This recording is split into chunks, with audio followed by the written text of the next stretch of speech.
Welcome to Growing Bremerton Together with Mayor Patty Lent. We're going to be talking about our veterans today. My first guest will be Captain Michael Peterson, and he's going to talk about the Lions program called New Hope. My second guests are with Wounded Warriors. They're part of a program called Operation Warfighter, and that's Daniel Mullins and Chris Gibson. Please stay with us.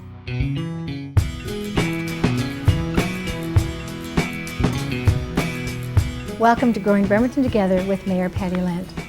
This program is going to concentrate on our veterans today and what our community is doing for them. We're at our studio, and my special guest is Captain Michael Peterson, retired. He's going to tell us about a new program that's helping our veterans coming home. Hello, Mike. Welcome. Oh, Patty, thanks a lot for having me today. You've got a history in our Kitsap County. Tell me about how your ancestors landed. My great-grandfather actually settled in Bainbridge Island in 1891, built a house there, worked at the Port Blakely sawmill. So my family's been on Kitsap Island, Kitsap County for a long time. And when did you land here? I actually got here originally in 1976. Active duty with the Navy, served out Subbase Bangor. But then I took a 15-year hiatus and went back to D.C. and San Diego as the Navy sent me around. And then back here when I retired in 2002.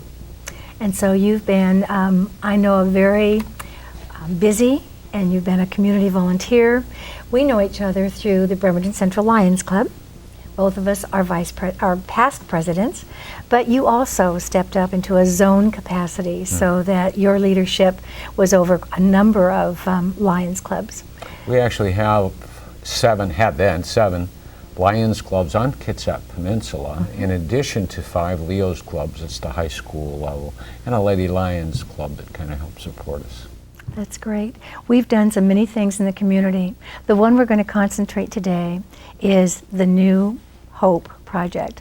Could you describe a little bit about where that started and what we're doing in it? Project New Hope actually started about 10 years ago in Minnesota and has since spread to 10 states.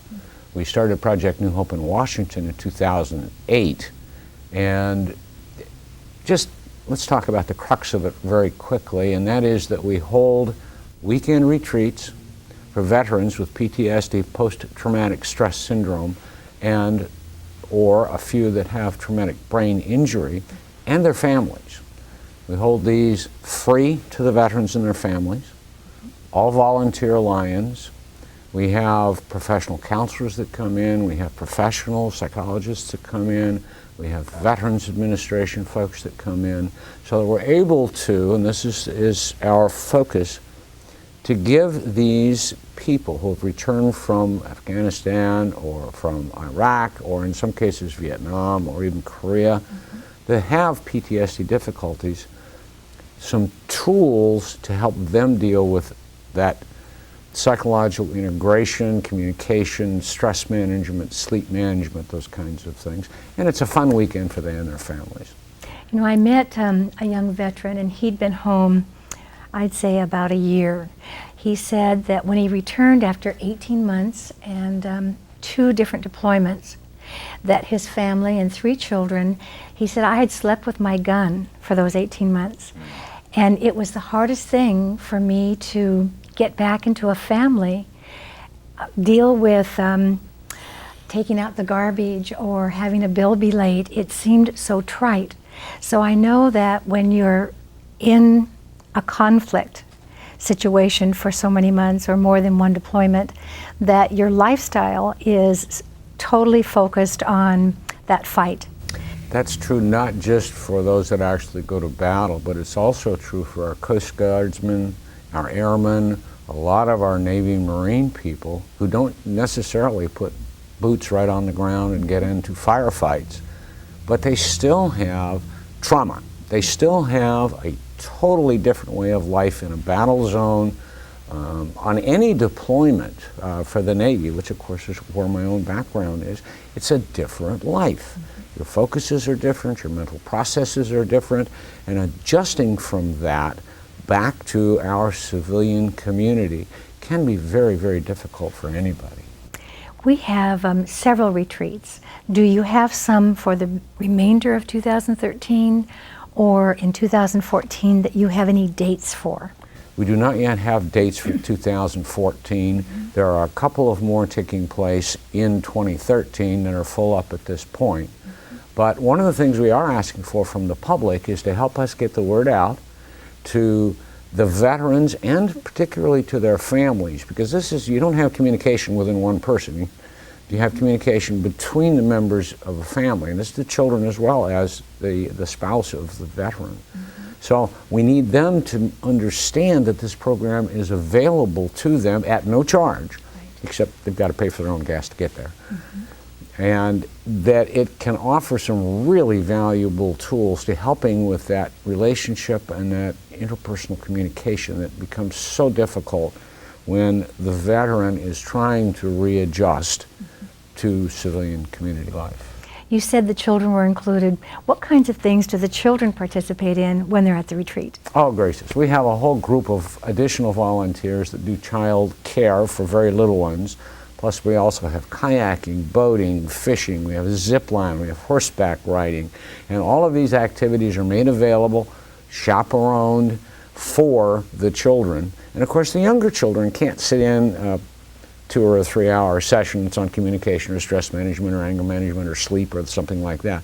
So we actually include them in some of the family sessions, but for the most part we take care of them separately with a whole group of volunteers that do just that, and they get any of a number of these activities depending on what they want to do. So if my neighbor is expecting her husband to come home, let's say from Afghanistan, in 30 days, and I wanted to take part of this, how would I contact them in order to maybe set something up? Or do you prefer that they talk with each other first when that veteran comes home? What's the best mechanism? There's a couple of different ones, Patty. We work with the chaplains and with the senior enlisted of the commands. We don't want to go through the formal command chain because there's kind of a stigma with getting mental assistance still existing in the military services. So we work with them to try to get the word out. We have a website, and if you're going to attend, then you want to go to the website, and I think that we have that for the camera.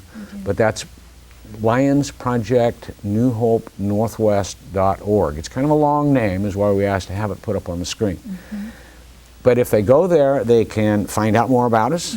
They can find out more about our program in other states. They can actually register, find out where the camp is, when the dates are, and whatever they need. So that's the best key, is the LionsProjectNewHopeNorthwest.org. Kind of a long name. Can you tell me any number that have actually been through that week retreat? I don't today have a number, but it's something over 100 just from the Washington area. We try to handle between 10 and 15 families, and of course the families vary in size from 2 to 6 or 8 in some cases. But we do the best we can, and just counting veterans, we're about at 100 at this point since we started about 5 years ago. So another thing, I just want to get a visual of that camp. Are they in houses? Are they in a similar housing as a dorm? How do you house the families? It's actually an established camp. It's called Cascades Camp on Elbow Lake in Thurston County, where we hold the retreats.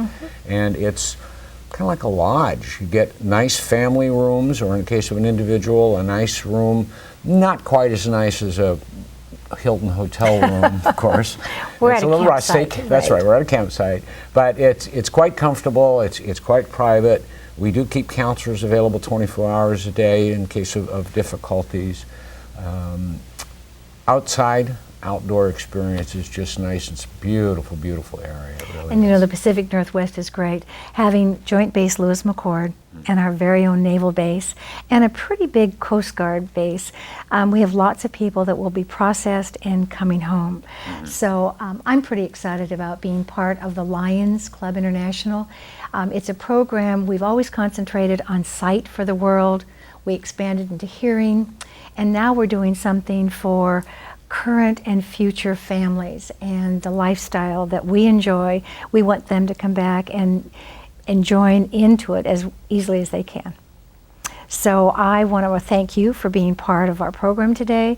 We've got information that's going to be on the screen for you, and since you're a veteran yourself, you see the need for this. Absolutely. And I know what you've been in leadership for our own club, for our own zone, and thank you for taking on and supporting and really being an advocate for Well, thank you, Patty, for the Lions. supporting this program with us and for helping us get it out to the public. Thanks again. Stay with us. We've got two more important people that are part of the veteran group and this program.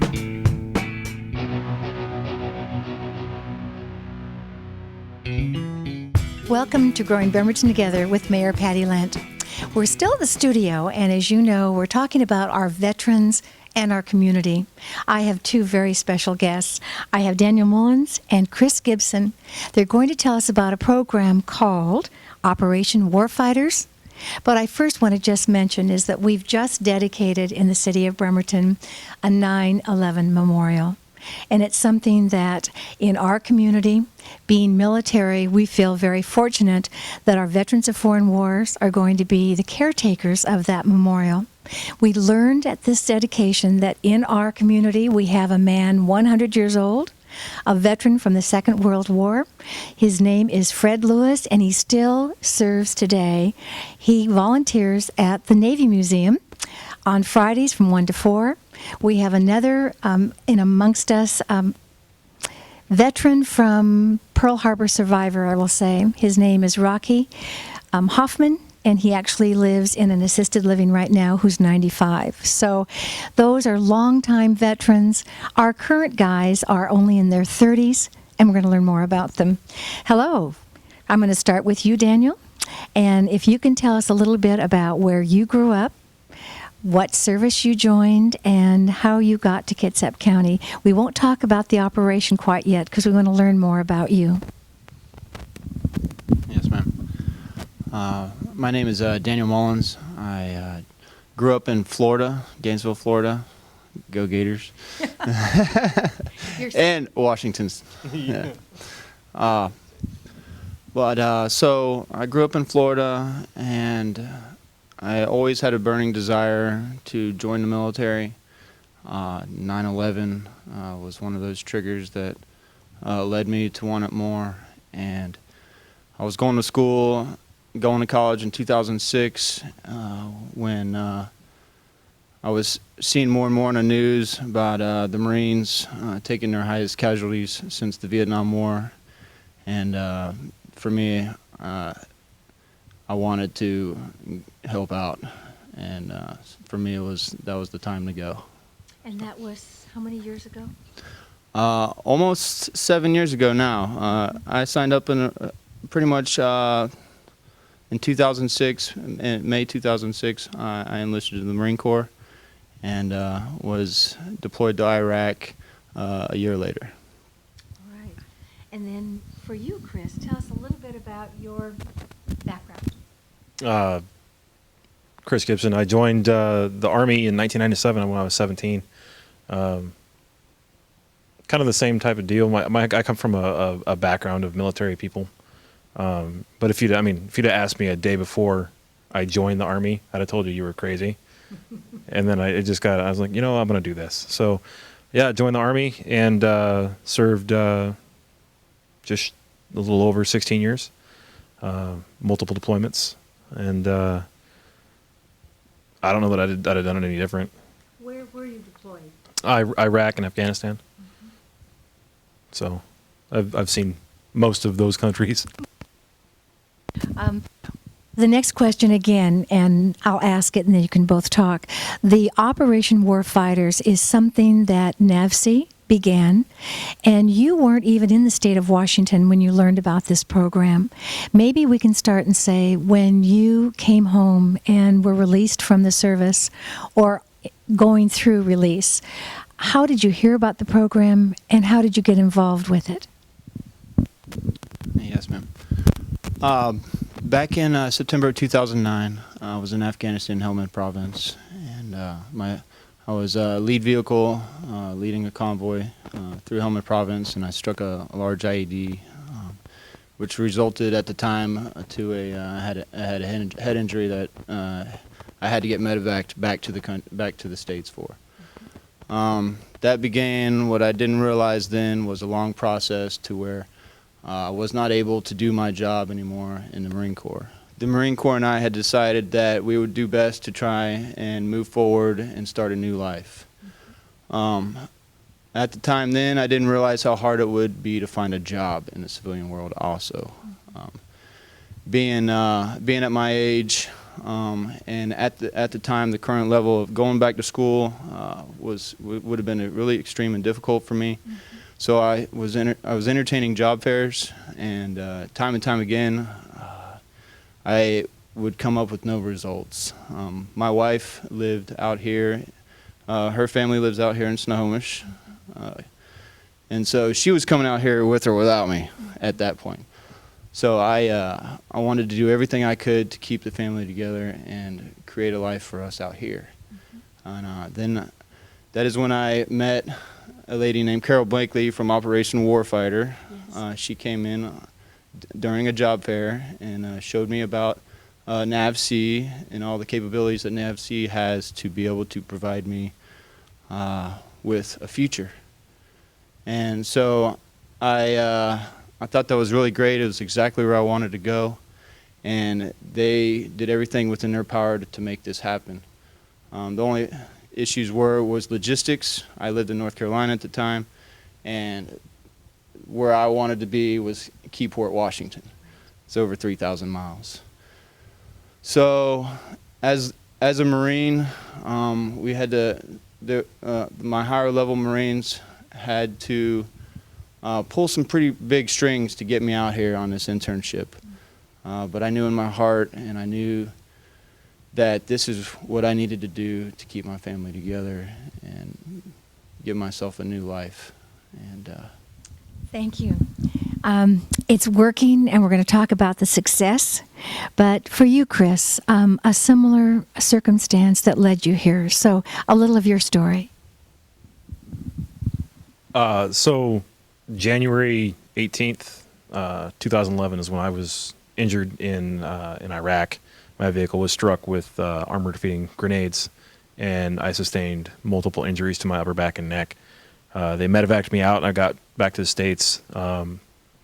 And kind of the same type of issue as Daniel. There was a long recovery process. I went through multiple doctor's appointments and visits, and okay, well, you've got several pieces of metal in your back that we can't remove because of where its location. The Army decided that, okay, we're not going to be able to keep you, so now they start the process of doing a full-on medical evaluation board, which at the time I was told could take up to a year. At that point, when I told my wife that this process was going to take a year, she's like, well, I'm not living in Oregon by myself, and you need to figure out how we're going to be up there. So I'm like, okay, and shortly after that, they came to Operation Warfighter came to Joint Base Lewis McChord to put on a little seminar and explain about the program, and it was kind of right up my alley because at the time I was activated National Guard, and my civilian job I used to be a Ford certified master technician, so the technical aspect really appealed to me, and the simple fact that I wouldn't physically be able to go back to working on cars full time, I knew that I needed to do something. So I set it up, and I made some phone calls, and then I came up and I did a little tour, and I started the internship, and then shortly thereafter my family moved up, so that's how I went up here. The exciting thing here is to learn that in both of your cases, your families are together. And I know you have 2 children and a brand new baby. And you have 3 children. NAVC this program is longer than you've been involved in it, but they've done some things to update it, have a little more as an internship. They created some things that you were able to succeed. You started in the program, and they, in the internship, found you a full-time job, a family wage job that you can support your family, and also give you that integrity back that you've got, even though you served in those conflict areas and being injured and a wounded warrior, your life is starting fresh. You know you can do this job and you can carry on. I think it's great. You have a chance to advance also in the jobs that you're doing. So just again, what you're doing. I know you both work up in Keyport, and tell us a little bit about what you're doing and where you see yourselves in 5 years. Yes, ma'am. First of all, I'd like to go back to the accommodations Keyport gave me when I came up here. Living in North Carolina, I had nowhere to live. They provided me with a barracks to stay in, and I would walk back and forth to work, which basically for me was the key to this success, because I did not have to find a place to live while I was up here. Very accommodating. So I started the internship with Code 30, working on fuel tanks, torpedoes, basically torpedo sub-assemblies. If you look at a torpedo, basically almost all of it's a big fuel tank anyway. Mm-hmm. So I started the internship. Everyone was very accommodating, very respectful, and very willing to help out and make me feel comfortable. That's something that I did not find other than being in the Marine Corps. I still haven't found that except at Keyport in Kitsap County. So that was very comforting and good. I started my internship, like I said, working on torpedoes. Once I was able to exit the military after about an internship of 8 months, I had a job offered to me approximately 2 weeks after I got out. And so I've been working it ever since, and I myself have no plans to leave Keyport. I really enjoy the people there, and I'm really comfortable working there. And wherever it leads me is where I want to be. I just want to be helping out. That's great. Okay. The same for you. We work in the same building, so we both work on torpedo subassemblies. There are some other things that I do that he doesn't, but for the most part, it's pretty much the same job, just different assemblies, repairing and rebuilding the torpedo as a whole.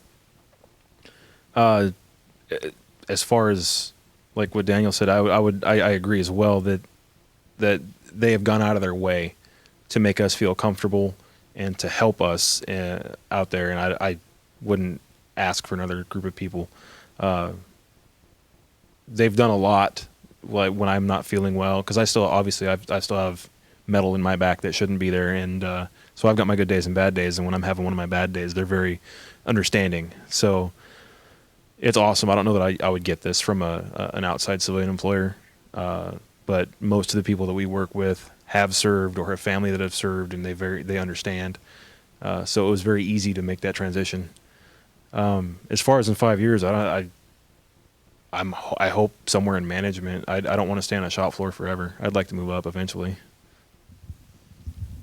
And probably so. I know that any type of a thing that's going to be available to you, they'll make it available. There's a saying that one of the head bosses out at Keyport and from NASD, the shipyard is, it prepares for the fight.